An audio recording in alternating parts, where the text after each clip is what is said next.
Hi everyone, Jomar Farrellis here, Doctor of Physical Therapy. Wanted to talk to you guys again about fibromyalgia, but this time delve a little bit more into the causes of fibromyalgia and how it is diagnosed. If you haven't checked out my first video on fibromyalgia, check it out on my YouTube channel. Please be sure to hit subscribe. My YouTube channel is Jomar Farrellis DPT. You can also check it out on my Instagram, drjomar_DPT7. And in that video, I talk a little bit more about the symptoms of fibromyalgia. So with fibromyalgia, it's a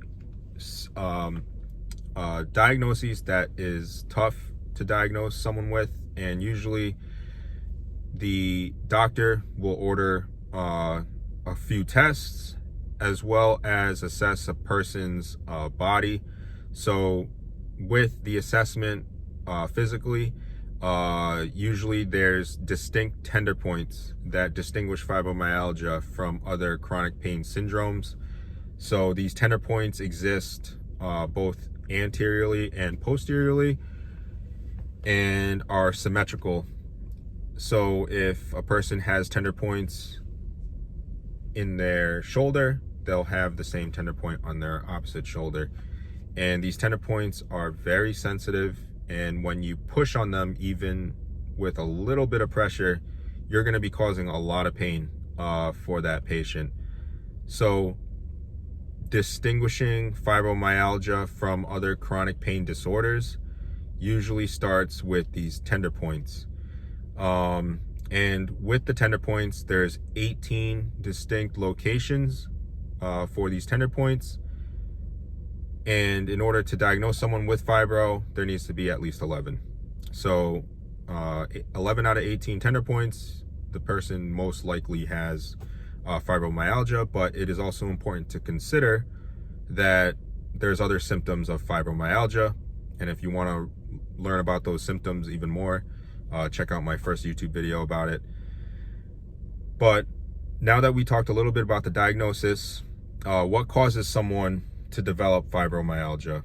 Well, there's a few different things, but one of the causes of fibromyalgia is a traumatic physical or psychological event that places a lot of stress on a person's body and nervous system. With this additional stress, the body starts to perceive pain a lot differently than a normal person would. So what might not cause you pain might be very painful for someone with fibromyalgia. So the pain level does not match the amount of actual tissue damage or the severity of the actual injury. So a lot of my patients who have had fibromyalgia, who have fibromyalgia, usually complain of pain in multiple areas of their body. So it's like both their shoulders, the back of their neck, both their knees in the front. So the amount of pain that someone has is not only amplified, but also there is multiple sites of pain. What else can cause fibromyalgia? So not only is it a psychological or physical event, but also hormonal changes can do that as well. And childbirth is another reason that someone might develop it. Also a genetic predisposition. So if someone in your family has had fibromyalgia in the past, you are just more genetically predisposed to maybe develop it later in life if you go through certain things in your life, whether that's an injury or some type of psychological event.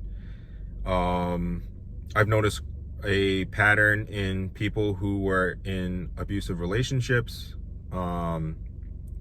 Those patients, a lot of them have a diagnosis of fibromyalgia, and fibromyalgia concurrently is a chronic pain disorder that is usually tied along with depression, anxiety, PTSD. So there's definitely like a mental, psycho, social component to fibromyalgia. It is something that is manageable and treatable, but it does take some work to get it better and to manage the amount of pain that someone might be having. So those are how someone is diagnosed with fibromyalgia, and also the causes of fibromyalgia. Please be sure to subscribe to my YouTube channel for this video, as well as other chronic pain conditions. But yeah, I just wanted to hop on and talk a little bit more about that. I will talk to you guys later. Thanks for watching.